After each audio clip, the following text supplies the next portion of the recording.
Bienvenue chez Honda France où nous avons découvert les nouveautés 2021. Nous sommes en présence de Fabrice Rocoq. Fabrice, bonjour. Alexandre. Directeur de la division moto de Honda France, avec qui nous allons revenir un petit peu sur le détail des objectifs, des ambitions de tous ces nouveaux modèles. Alors, ce qu'on peut d'ores et déjà constater, Fabrice, c'est qu'il y a une forte offensive Honda en 2021. C'est une offensive, exactement. Honda a décidé de vraiment marquer la saison 2021 avec beaucoup de nouveaux produits. Alors, parmi ces nouveautés qu'on a déjà pu voir, il y en a deux qui sortent particulièrement du lot. Le Forza 750, qu'on a déjà eu l'occasion de tester. Son alter ego, on va dire, SUV, le très beau XADV, qui est vraiment un scooter Super, ouais. pour lequel nous, on a un petit coup de cœur à motonette. Et aussi la CMX 1100 Rebelle, que vous avez présenté là très récemment, qui partage donc le bicylindre de l'Africa Twin. Alors, cette moto, vous pouvez nous en dire un peu plus sur cette Rebelle? Alors la Rebelle, l'histoire de la Rebelle, elle a commencé avec la 500, qui est arrivée il y a quelques années. Et donc elle est arrivée par le biais du développement de la filiale américaine, donc Honda USA, donc, qui a poussé, on va dire, le Japon à sortir la première Rebelle 500. Elle est arrivée en Europe où elle a tout de suite performé. On a été même surpris de l'accueil de cette moto qui a globalement fait à peu près 1 millier de ventes par an et de manière assez stable tout au long des années qu'on a vécues avec elle. Et donc, il était fort légitime de se dire que, fort de ce succès, ça méritait aussi peut-être une deuxième déclinaison avec un moteur plus gros. Et là, on arrive donc avec une CMX 1100. Je dirais qu'on va peut-être créer un petit peu une niche, surtout au prix où elle est proposée, à 10 499 € pour un custom. On va aussi arriver avec la technologie Honda et la fierté de notre marque, comme le DCT. On va sortir le premier custom DCT à 11 499 €. Je pense qu'on a là une offre complètement nouvelle dans le marché. Et les constructeurs ont toujours le rôle de dynamiser le marché, d'aller exciter le client avec des offres qui, pour certaines, n'étaient pas attendues. Celle-là, je pense que c'est une belle surprise. Et donc, je pense que c'est une moto dont on va vraiment parler sur la saison 2021. Alors, coïncidence du calendrier, cette CMX 1100, elle arrive au moment où il y a l'offre américaine qui se réduit, puisque Exactement. Harley-Davidson arrête ses Sportster 883 1200. Oui et non. Oui, sur le papier, je pense. Après, le client Harley, je pense qu'il est particulier. Il aime la marque, il aime tout ce qui va autour. Il aime pas forcément les japonaises. Il faut être honnête. Oui, mais là, il a presque plus le choix, entre Mais guillemets. notre offre, elle n'a pas été construite en sachant qu'on avait cette capacité. Mais en tout cas, j'espère qu'on en récupérera une partie. Le custom, c'est un marché typique. C'est à peu près 10 000 unités par an sur le marché français. C'est Tout fort. confondu. Tous les customs, Ouais, tout ok. cylindré. Donc c'est évidemment Harley-Davidson et Indian qui sont les leaders.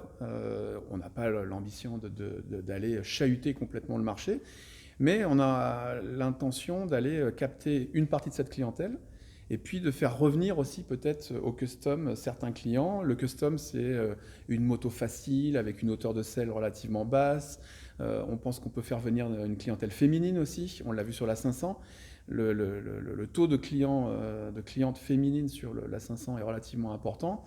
Je pense que sur la 1100, on va aussi faire venir cette clientèle qu'on aimerait bien voir dans nos showrooms. Et donc, je pense que ça va être une offre pétillante pour la saison 2021. Concrètement, pour Honda, la 1100, c'est quoi ses objectifs commerciaux? Un petit peu plus de 500 unités, on va dire. Alors, une moto, en revanche, à fort volume, et ce, partout en Europe, c'est la NC 750X qui marche formidablement bien. Cette moto, elle évolue considérablement, on vous l'a présenté en détail tout à l'heure. Est-ce qu'on peut la considérer comme celle qui succède, entre guillemets, à la Deauville, c'est-à-dire une moto un peu utilitaire, qui Ou va au tout PC faire? 800 aussi. Aussi, oui, dans un autre registre. Mais bon, voilà, elle a le coffre, réservoir, Ouais, elle a quand même pas mal d'atouts. Alors, elle n'a pas la protection, le carénage de la Deauville, effectivement. Elle n'a pas non plus le cardan.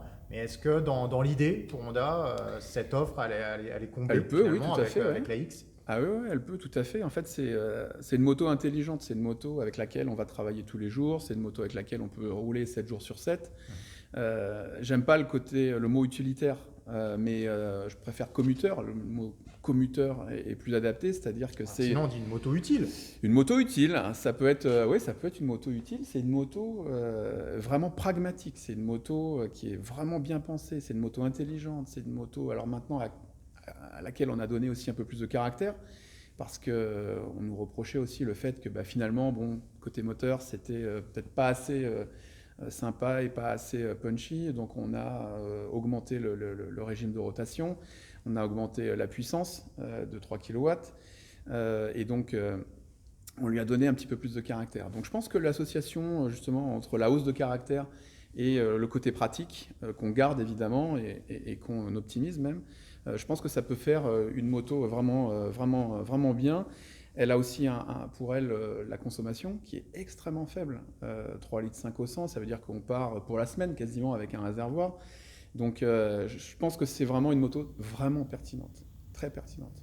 En revanche, sauf erreur, en France, elle est distribuée uniquement avec le DCT. Oui, alors pourquoi ?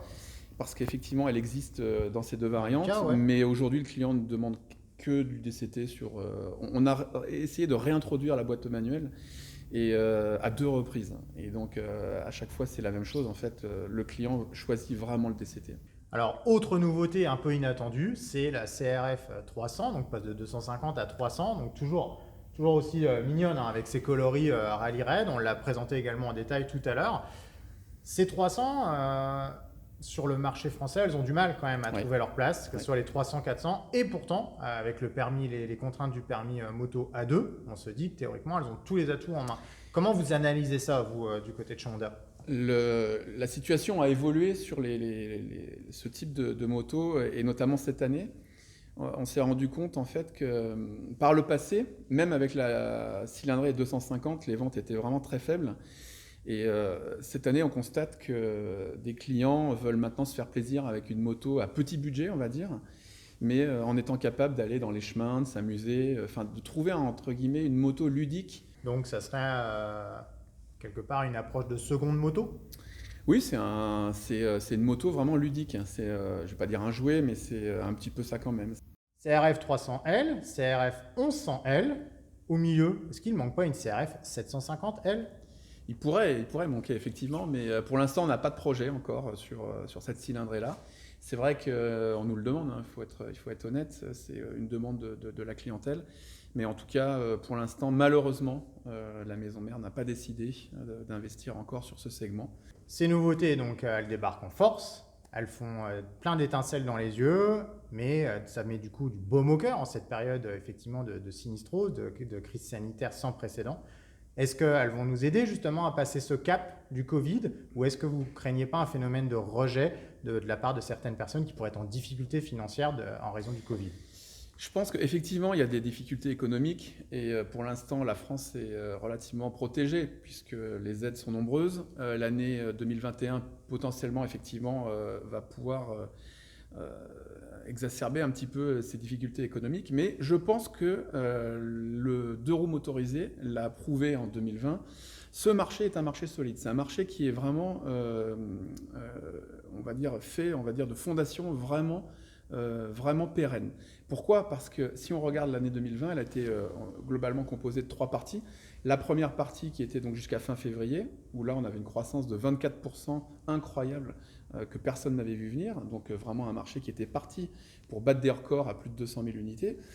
Est arrivé le Covid et le confinement, mais juste après le confinement, après ces 2 mois de blocage, le marché est parti de plus belle avec 35% de croissance le premier mois, une période de juin à septembre avec pratiquement 30% de croissance du jamais vu, donc une demande vraiment très très forte de la clientèle. Bon, après, malheureusement, le puits s'est tari et évidemment, on n'avait plus assez de motos après pour fournir. Donc la dernière partie de l'année est un petit peu plus compliquée et un peu plus complexe. Mais en tout cas, le client a été vraiment au rendez-vous sur le marché du 2 roues motorisé. Mais pas que sur la partie 125 scooter, parce qu'on parle beaucoup de cette partie-là avec le client qui évite, on va dire, de prendre un ticket de métro et préfèrent s'acheter un scooter pour se déplacer. Un Forza 125 par exemple. Exactement, ouais. Et donc les ventes ont été au rendez-vous, hein. On a vraiment fait des bons scores. Mais on parle moins de l'autre partie qui est le succès de la gamme de grosses cylindrées. Et nous, chez Honda, si on regarde l'évolution des ventes modèle par modèle, eh ben, le modèle qui a le mieux résisté et qui a même réussi l'exploit d'augmenter ses ventes en 2020 par rapport à 2019 malgré le Covid, c'est la Goldwing. Donc la moto la plus haut perchée dans la gamme Honda a augmenté ses ventes de 10% pour passer à plus de 800 unités de Goldwing. Ça veut dire que les clients sont restés fidèles.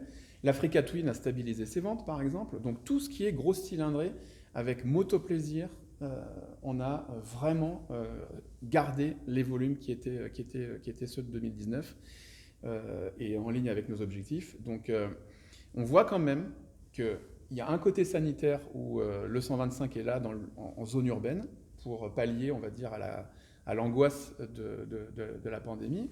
Mais de l'autre côté, il y a énormément de clients qui ont envie de se faire plaisir, qui, au lieu de partir à l'autre bout de la planète l'été dernier, sont partis en France et du coup ont dégagé un petit budget aussi ou un gros budget pour acheter une moto. Donc notre marché, il va finir à 5 points de moins que l'année dernière cette année avec le Covid. Personne n'aurait imaginé ça. L'automobile, on compare souvent le marché automobile, l'automobile va finir à moins 27%, donc avec une chute vraiment beaucoup plus marquée.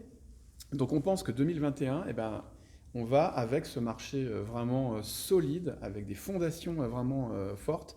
On pense que avec ces nouveautés, on va réussir à capter l'attention et à exciter le marché. Place donc aux nouveautés 2021 pour tourner la page de ce Covid et profiter de notre passion du deux roues. Restez connectés.